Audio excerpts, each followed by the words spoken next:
Remember about a year and a half, 2 years ago, Nene Leakes went on to Jason Lee's Hollywood Unlocked and basically said that Marlo doesn't deserve a peach. Remember when she questioned why the network would upgrade her to a peach holder when Marlo, has already been giving them her entire life for $2.50? Remember that? And then more recently, maybe about a year ago or so, probably not even a year at this point, she went to another outlet and, said that she feels as though the network is barring Marlo Hampton and the other current ladies of the show from speaking to her. So I guess in today's time, they're a bit more friendlier these days.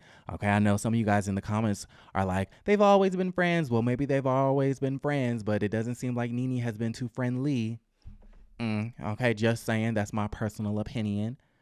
It is what it is. Listen, they were hanging out a couple of weeks ago, and I showed you guys the pictures on my platform. Go back to that video if you want to see that.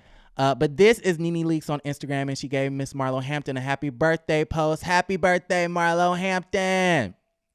Nene wrote, screaming happy birthday to my fabulous sis at Marlo Hampton. We go way back. That's my dog. And then she writes, we're about to turn all the way up. And then Marlo is in the chat, of course, talking about some all the way up. Fire emoji, kissy face emoji. And then we also get the fabulous Miss Phaedra Parks. She wrote happy birthday at Marlo Hampton. And of course we have to swipe. Okay, Marlo looks great in her Christian Dior and her Chanel. It's giving labels, honey. It seems as though they're in New York. Super cute throwback.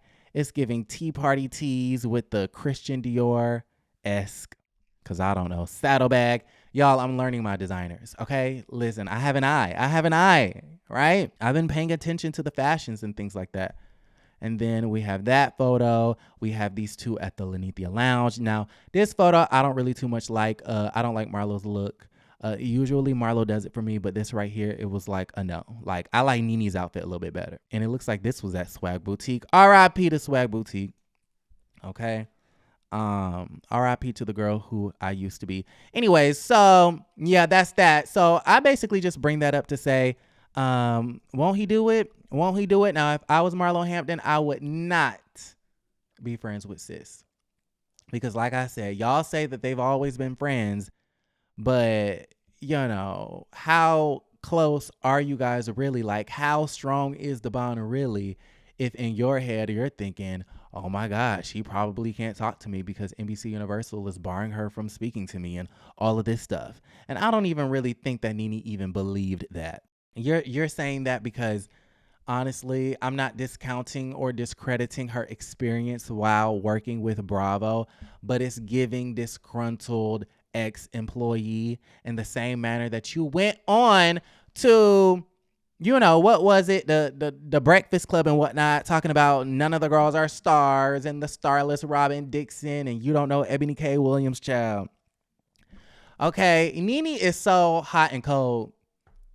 You don't know what she gonna give you. Okay, like Katy Perry, hot and cold. It's a yes or she might be a no. She's in and then she might be out. Like Marlo's relationship, hot and cold.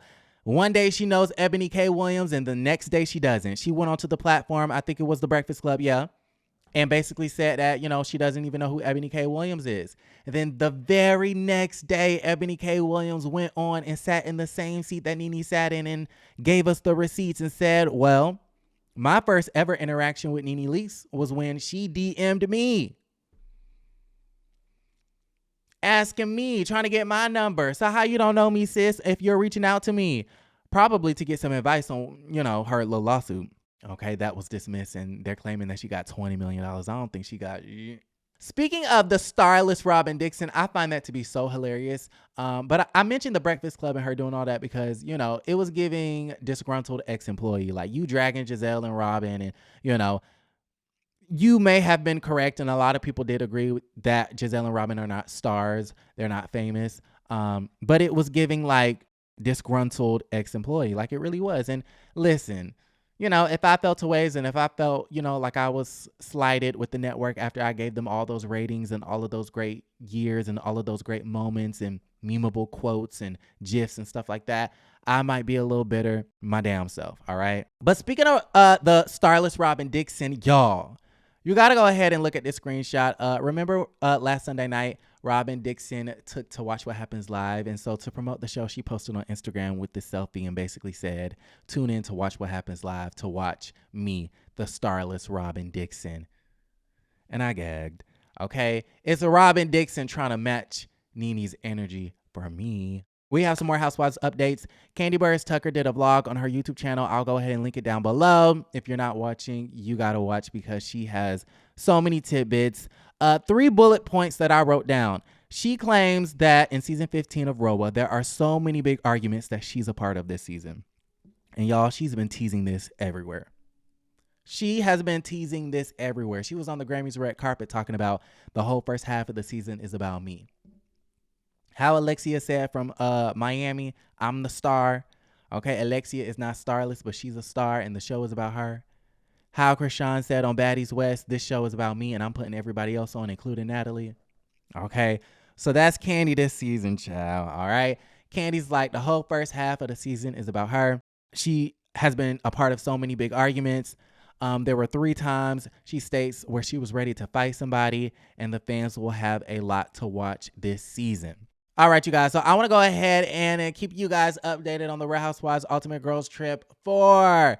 There's a sexual harassment, sexual assault scandal, alleged sexual assault harassment scandal happening on Real Housewives Ultimate Girls Trip 4. And honestly, I kind of believe it because we know at this particular point that Brandi Glanville is a little bit unhinged and she's a very sexual, liberated, free spirit, but she takes it just a little bit too far, right? There's nothing wrong with being sexually fluid and being a free spirit and being liberated and all of those great things. But there is something wrong with violating people, and that's what these folks are alleging. Page 6 is reporting Brandi Glanville touched Caroline Manzo's vaginal area while filming the Real Housewives Ultimate Girls Trip. What is happening? They wrote last week, reports surfaced that Glanville and Manzo had both left the spinoff over these alleged unwanted kisses that Brandi Glanville was allegedly giving to Caroline Manzo, okay? Kissing her without consent.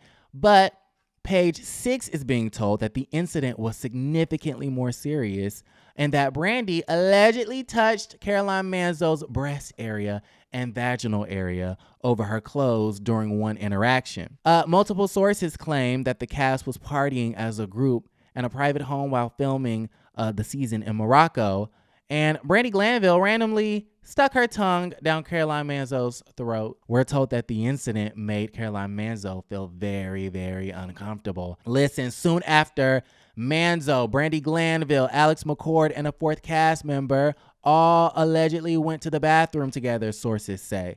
We're told that Glanville locked the bathroom door and allegedly pinned Caroline against the wall. She put her hands on Caroline's breast area and vaginal area, claimed a source familiar with the incident, which has been corroborated by a number of sources.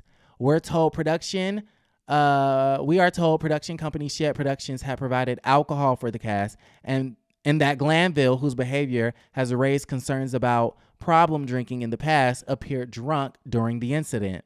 You think?